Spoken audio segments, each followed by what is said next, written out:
Hey guys, Chapadong here. I'm just trying to put together a quick video response, not a tutorial or anything. Well, I guess it's a little bit of one for cash games in NBA and how to use the domination station. I saw that topic come up. This isn't to step on Kevin's toes or anybody else's. It's not to say that everybody was saying anything wrong. I just don't want to type something out and have it get buried in a couple of days. I'd rather just take this, pin it to the top of the forum, and then when anybody starts bringing up the conversation, just refer to this because this is really and truly the easiest, most successful optimizer we have any sport of any kind is NBA cash games. Yeah, you might want to play around, get a unique lineup with GPPs, and if you're going to do that, you're going to come up here, you're going to look at the NBA tutorial, listen to what Keith put together for you, and you're going to come down here and you're going to play with all of your exposures and all your points, and you're going to balance out your stuff. You only want 30% of this guy, 20% of this, blah, blah, blah, blah, blah. Great. Have fun. That's where you make 20 lineups. You don't make 20 lineups in cash. You don't need to make more than, say, three in cash. If you make 7, 8, 9, 10, you're just flattening out your upside. You're going to have three do well, three do poorly, and four do mediocre, and then you're just going to be pissed because all you're doing is pay and rake. Stop that. Keep a little bit of a tighter focus, but you don't want to make it quite so tight that you're boom or bust. Again, it's a fine line, but whatever. I'll show you a little bit of what I do. But again, I'm not the cash guy. The domination station is the cash guy for NBA. You want to make sure that your slate is the latest updated one we have. Don't mess with this thing at noon. I'm sorry. I know some of you guys just love tweaking with it, seeing who it likes at 9:30 in the morning. So much shit changes. Just unless they told me it was the last update of the day, I'm not messing with it. I'll mess with it after that, and then I'll put my lineups together. But for the instructional purposes today, we'll select the slate, we'll scroll down, and we'll use nothing. Nothing on this side. Don't touch it. Sometimes it messes stuff up. You can run the optimal lineup with just one lineup, in which case you don't care about unique players because you're only running one lineup. If you're running two lineups or three, you need unique players. You want to run a tight core, you run one unique player, and out of your 9 spots, it'll swap one of them out.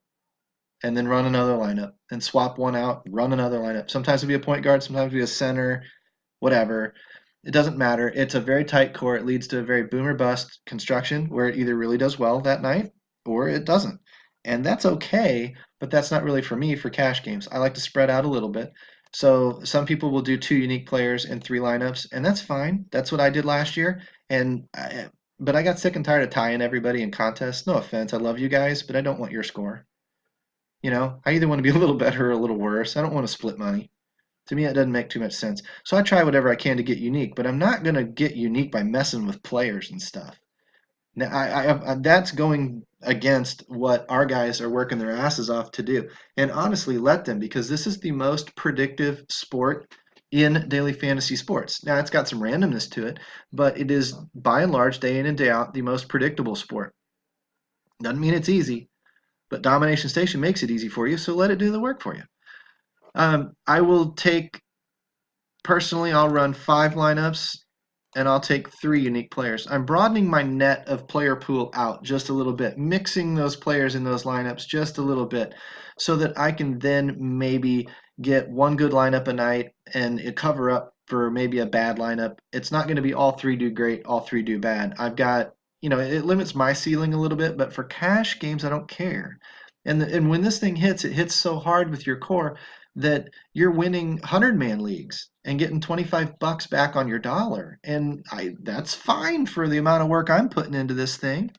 You want to go make millions, you need to be a GPP player or at least know how to build GPP lineups in addition to your cash portion of your bankroll and grind it up with cash and then go hit the big score GPP. I'm an NFL guy, baseball guy, hockey guy. I don't care about basketball, but I'm going to definitely be there when this thing is as successful as it's been. And this is how I do it. 5, 3 uniques. Oh, my night's over. My research is done. You want to know why I don't know who's on what teams anymore? I don't need to.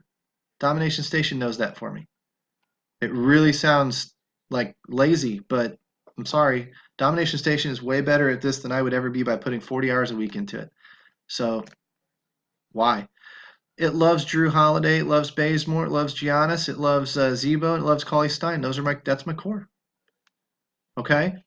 Now, if I don't like that, maybe I'll swap it out. Maybe I won't. But I trust Domination Station off of last year so much. Now, if I wanted to, I would go up here to a Giannis, and for injury purposes, I might limit him to 70%. And Drew and Bazemore and whatever else, limit him to 70%. Re-click optimize, and take him out of a few lineups, just in case he gets hurt. Now, personally, for basketball, I don't do that with anybody except Anthony Davis. I do that with him because that sucker, good lord, he got hurt trying to spell ouch the other day. So whatever. But it limited Giannis here. Put him in 3 lineups instead of all 5. That's how you get around that. And then you just take these, you sort highest fantasy points, bring the top scores up to the top, run those 3. Done. Your night's over, man. That's it. For cash, that's it. That's all I need to do. For tournaments, yeah, you need to learn the other stuff. That's why you go back up here, Domination Station, hit the NBA tutorial, ask questions in Slack, pay attention to Slack. But if you're like me and you're playing NHL and you're playing NFL and all that stuff, and you're more worried about those sports, come in here at 5 o'clock or so Central Time, check for the last update, turn around, go dump that thing in some exposure to the NBA, and watch this thing recover your losses and build your bankroll for you. All right, guys, take care. We'll see you out in Slack, and hopefully this didn't really offend any of you NBA players, and hopefully it simplified things for you guys wondering how to do this thing in cash. All right, later, guys.